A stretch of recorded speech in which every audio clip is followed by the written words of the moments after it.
Up, everybody in the Facebook group Steps to Voiceover Success, everyone that is following the page. You make sure you're following the page for Steps to Voiceover Success. You'll always get the what do you call it? Basically you'll know when I'm going live because I'll post a day or two ahead of time that I'm going live, so you can always just get in here and participate. Today might be a little different. I'll be willing to bring someone on camera if they want to come on camera. So we'll see how that all works out as you come in. Make sure you go ahead and say, hey, let me know that you're in and all of that good stuff. It's been a whirlwind week already, and it's just Tuesday. Um, Wrote the book. Many of you already know. The book is out on Kindle and for paperback for my new book for voiceover domination.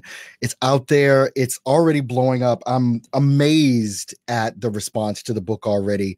The reviews that have been coming in for the book for you guys have just been blowing my mind. I'm so glad that you're liking the content that I'm producing in this book, because it is really for you.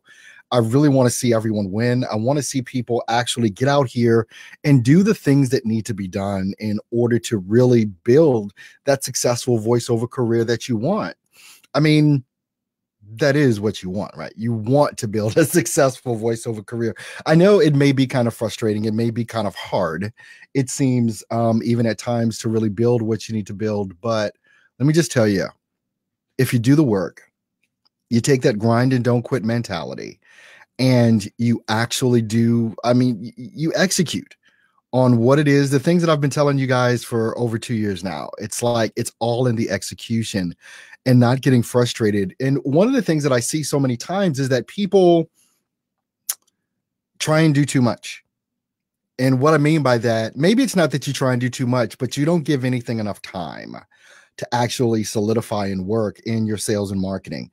You know, you'll watch this YouTube video or you'll read this blog and you'll say, oh, that sounds like a good strategy. Let me go try that. And then all of a sudden, some other voice actor puts up a post about, oh, this worked for me. So you forget about that and you go and try something else. And through all of that, it just causes confusion. It just causes you to feel like I can't do anything right. And it's just not the case. The case is that you need to solidify what it is that you actually want to focus in on. You need to pick one thing, two things max that you're going to try and do in order to grow your voiceover business. So I'm extremely excited. I just finished about maybe half hour, 45 minutes ago, finished the audiobook. So that should be released soon it'll be released on Amazon, Audible, and iTunes as well is going to have that. So it said it's going to take like 7 to 14 business days, but I know that ACX normally doesn't take that long in order to release the book. So I'm excited that I got everything done. The first thing that came out was the Kindle edition. The second thing was obviously the paperback, and now just finishing up on the audiobook and submitted all the audio files for that. So just waiting for ACX to go ahead and populate that out where it needs to be populated. And I'll let you folks know when it becomes live. Hopefully it'll be by the end of the week. I'm hoping it's going to be by the end of the week that it actually comes out. But with all that being said, I'm like stunned at the response to the Kindle version. It is the #1 book in its ranking on Kindle. And I've never seen that before for anything that I've put out. Well, I've only put out one other book, which you guys already know is Steps to Voiceover Success. That book is still blowing up. I can't believe how much but I understand now. I did a lot of research on marketing and sales for books and how to do them. And, a lot of it is, keywords and stuff like that. And I looked up just voiceover and was surprised that my book, Steps to Voiceover Success, is in the top 15, just putting in the word voiceover or the two words voiceover or whatever. Having that book in that ranking is amazing and outperforming so many other books out there that are on voiceover. It's crazy to me, the response and the continued reviews that come in for those books. But the one thing that I know is that they're extremely helpful. The first book that I put out last, I guess was it in November, December when I put out Steps to Voiceover Success, the first book? It's just got some of the best information that's out there. some real strategies to actually dig into and use, which is helping so many different people out. And from the reviews that have come in and from the emails that I get still on that book, blow my mind. So I'm excited to see what's going to be happening now with this brand new book, Voiceover Domination. I'm extremely proud of it. Extremely proud of the content that's involved in that book. And it's going to get you far. I can say that. It's those two books combined.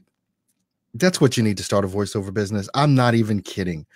The book for Steps to Voiceover Success, as well as Voiceover Domination, my new release, those two books they're going to get you really, really far in what it is that you're trying to do in your voiceover business. So I was thinking this morning about more than a few things. And I'm excited because also tomorrow Conchita is going to be on with me live. So I'm excited about that. That's going to be happening. By the way, if you're in here, give me a hey, hello, whatever. And so I can respond to you and all that kind of stuff. I have a nephew, an amazing track star, Joel Bowers. He's about to be a senior. He's in Virginia. He just took a trip out to North Carolina, one of the colleges that are out there. He's an amazing track star. I'm not even saying this because, he's running at Olympic speeds. No kidding. He's got a lot of different schools looking at him. So I'm excited for his future. His father, Lamar, was a track star in college as well. That's where he and my sister met, was back in their college days. And they run a very successful business in Virginia as well. And I started thinking about my track days. Now, I was no track star at all. Wasn't the fastest runner. But I also did the shot put. And I'm bringing this story up because I think it's very relevant to a lot of things that go on with many of you, because it happened to me. I remember, let's see, this is going all the way back to 1987, the year that I graduated from high school. And we made it to state. Our track team made it to state. And I was in the event for the shot put. Wasn't the best shot putter. I think I might have weighed 160 pounds back then. A lot more now. But I was in the event for the shot put, and you basically got 3 opportunities to do your best throw. And I use some people use the spin method. If you're a shot putter, you know what I mean. You use the spin method and you whirl around and you throw it. I use the kick method, kind of cocking my leg back a couple times and turning around and throwing it. That was the best style for me. I could not learn the spin method. It was not happening. Was going up against guys. They were just huge and they were throwing that thing like it was like an egg or something. And this is an 8-pound shot put. I believe that's what it was. It was an 8-pound shot put. So I go on my first try. Didn't do very well. And I knew I wasn't going to do extremely well. I just knew I had to compete. And did the second throw, not much better. But there was something about that third throw. Don't really know what it was. But have you ever had something happen to you and you did it and you knew it was spot on? It felt different from anything you'd ever done before. It felt like the universe and the planets and the stars all aligned for you in this one particular moment. When I went for that third throw and I released that ball, that 8-pound metal ball, I knew I had done it the absolute best that I had ever done it before, through all the hundreds of practice throws throughout the season, through all the different competitions. That last throw, my last opportunity, my last time I would ever throw a shot put. I never threw a shot put after that. I graduated, went on into the United States Air Force, so on and so forth. It was over. But that ball released out of my hand. And it went farther than I ever had thrown that ball. It wasn't about my strength. I was a strong guy, always been strong. but I wasn't as strong as these other cats that were out there. I can tell you that. But I was strong, wasn't the strongest guy. And what I realized from that experience is that, and I did beat some folks, by the way. I realized that it's not about the strength. It's about the technique. Because I had the technique and I executed it flawlessly. At least that's how I felt it was, because it felt completely different from any other throw I had done before.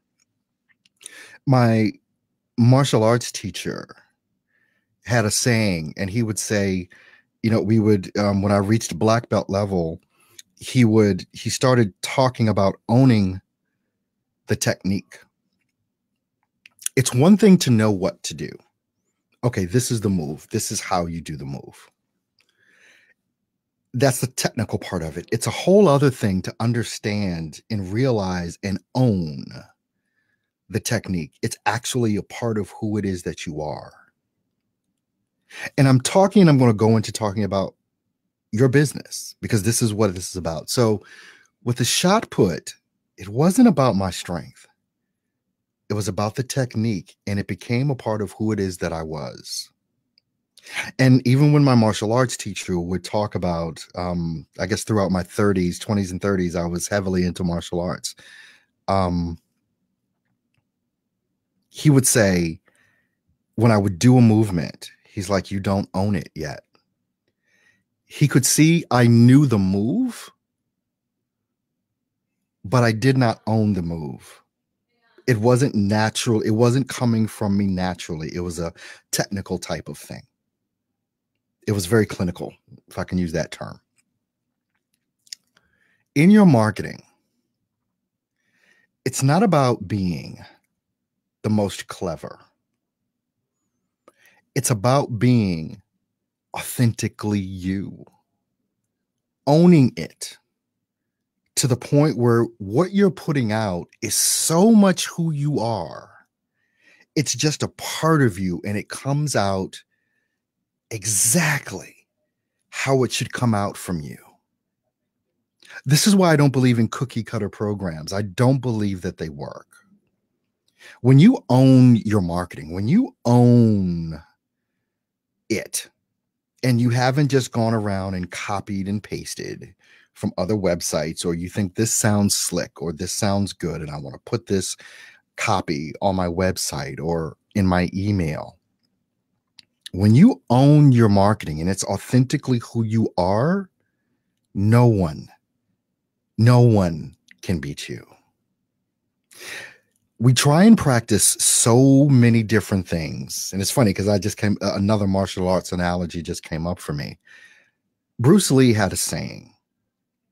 He's not scared of the man that knows 1,000 kicks. He's scared of the man that has practiced one kick 1,000 times. You understand? It's not about all the things you can do. It's about what is the thing you do better than anyone else. And I can tell you one thing that you do better than anyone else. I can tell all of you the one thing you do better than anyone else. And that's being you. No one else can beat you.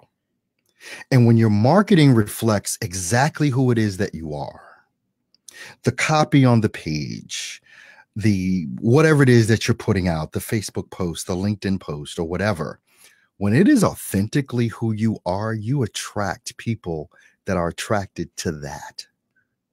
And those people that become your clients are the best clients you will ever have. On that day, my last day throwing the shot put, I placed 6th place. It was the last place you could place. But I placed 6th place, and I beat everybody that was below me. And there was a bunch of schools that were out there, and I wasn't even expecting to place. There was, if you guys saw, and some of you that are martial artists out there, you might get a lot more of these analogies a lot deeper than someone that hasn't practiced martial arts. there's this saying, it's called Budo. The martial arts that I took was from Gimbukan, and it's called Ninpo, Ninpo. It's the traditional Japanese martial art for the ninja. And in the movie The Last Samurai with who's that guy that played it? You know, he's got the new movie out now. I can't even think of the name of the movie, but he's got a new movie that's coming out now. I plan to go see it. Short actor. I don't know why I can't call his name. I have no idea. But anyway, if you saw The Last Samurai, you know who the star of the movie was. It'll probably come to me after this goes off, right? He was performing or learning with a master swordsman, and there were some people off to the side working. And I remember the guy that shot the bow and arrow, and he had just gotten beaten. And the guy with the bow and arrow came over to him and he said, "Too many mind." And it's a part of what Budo is. And I'm going to explain. I don't know why I'm going down this path, but I just feel like I got to. He said, "Too many mind. You're thinking about the people watching. You're thinking about the other swordsmen. You're thinking about the kids playing." He said, "Too many mind. One mind." And it's how you have to authentically think about what it is that you do for your marketing. It's one mind. It's not everything. And here's the other thing about Budo. When you're taking martial arts, in particular Japanese martial arts, they showed it in a way in the movie and also in a couple other films that I've seen that showed Budo the best way I'd ever seen it. And it was when in The Last Samurai, he was escaping with his teacher and all this other kind of stuff. And he was surrounded by like 3, 4, 5 guys, and they all had swords, and he didn't have a sword. And you saw him defeat all of the people that were around him. And then what happened is then you saw the actual fight. There's only 2 movies that I've seen that did this. Because one of the things that's said in The Art of War is that the battle is won before you start the fight. And in Budo, one of the things that you learn is, and they showed this in the movie The Last Samurai, he saw himself defeating every opponent. He saw exactly what they would do. He knew what they would do and how they would come at him. He saw it in his mind first, and that's what they showed you. They showed you in black and white the fight happening, and you thought it was the fight. And then all of a sudden it went back, and he's about to fight them again. And the fight unfolded exactly how he saw it in his mind. It's basically another word maybe you want to use is reverse engineering. In your sales and marketing, you've got to reverse engineer, and you've got to see what it is that you're doing is going to unfold. There has to be a reason why you use the words that you use. There has to be a reason why you make the video that you make and how you make that video. Because it has to reach and target a very specific, I was going to say audience, but person. Because you don't want to think about a mass. That's like too many mind, right? What I was saying before.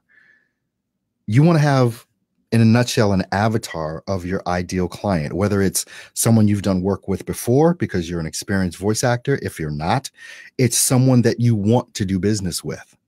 And that's who you talk to. Sales and marketing is the lifeblood of everything that every business owner has to do.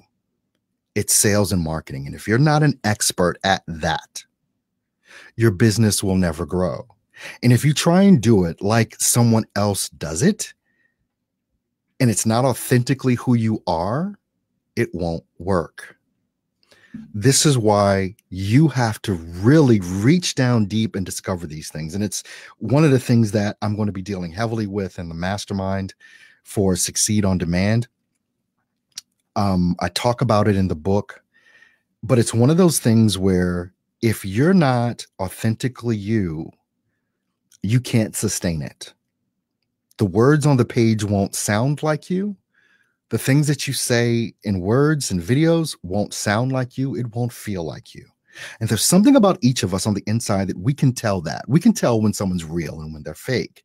We can tell that just as easily as, maybe to a lesser standard, when someone's reading a script or not, or whatever. But when you authentically are you, because no one else can beat you being you. But here's the thing. Many people are scared to be that vulnerable. People described me. I put out a Facebook post. Hey, list the 3 adjectives that you think describe how it is that I teach, the things that I teach. Intensity came across. Passion came across as one of the adjectives from you guys and gals. Tenacity came out. Real came out. It's all these different things. And so everything that I do, I understand now more of what it is that people look for from me. And so those are the kind of things that I can do authentically. It's what I do all the time, every day. I don't have to question. I don't have to wonder, should I say this? Should I do that? And too many people worry about the people that aren't ever going to buy from them. Too many people are worried about offending someone with the things that they say, or offending someone with the thing that they post.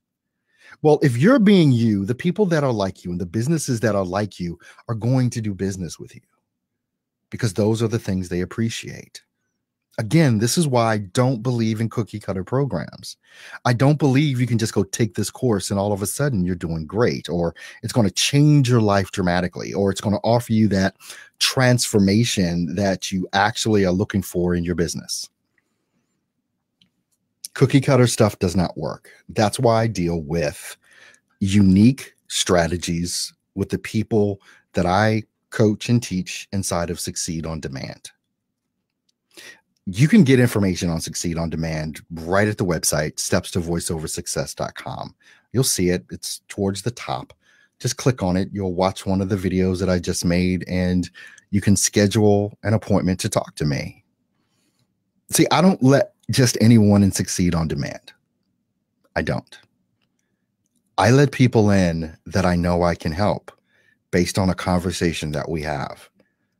I figure you out, and you have a deeper opportunity to figure out if I'm the coach that you think can actually get you to the result that you are looking to get to.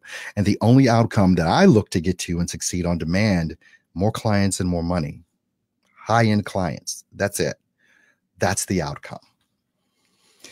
Well, I think I've said everything that I wanted to say today. I didn't know that I would go down the path that I went today, but I just let it come out as it came.